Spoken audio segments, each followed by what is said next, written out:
Alors, l'agriculture de conservation vis-à-vis des sols et par rapport à l'eau. Par rapport à l'eau. Simplement, il n'y a pas que l'eau. L'agriculture de conservation, il faut essayer de s'approcher au maximum, soit des prairies naturelles qui se régénèrent toutes seules, ou de la forêt. Imaginons un gland d'un chêne qui tombe tout seul, il est couvert par les feuilles, il est au contact de l'humidité et il pousse.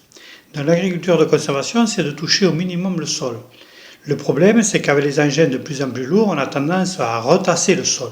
Donc à partir de là, il faut peut-être faire attention d'une part au trafic, repasser toujours dans les mêmes traces, ou bien alors il va falloir le décompacter de temps en temps parce que, effectivement, avec les engins lourds, moissonneuses, tracteurs, etc., on a tendance à le recompacter, ce qui n'est pas bon. Donc pour l'agriculture de conservation, la première des précautions à prendre, c'est la dimension des pneus, faire très attention à ça.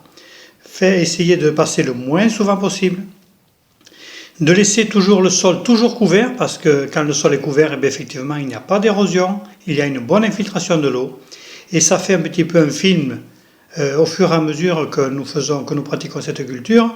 L'humus s'amasse en surface et maintient l'humidité du sol. Et à mon avis, vu le réchauffement climatique, c'est d'autant plus important que cette matière organique et cet humus va conserver du carbone dans le sol. Donc c'est vraiment un cercle vertueux qui se met en place et qu'il faut continuer. Même si effectivement, je le répète, il faut quand même des précautions. À mon avis, l'agriculture de conservation, c'est comme un trépied. S'il n'y en a que deux, ça se casse la figure. Il en faut trois. Que ce soit pour le non-tassement du sol, le terrain toujours couvert, et ensuite de ça, la rotation des cultures en permanence. Ce sont les trois pour faire un bon trépied qui fonctionne correctement.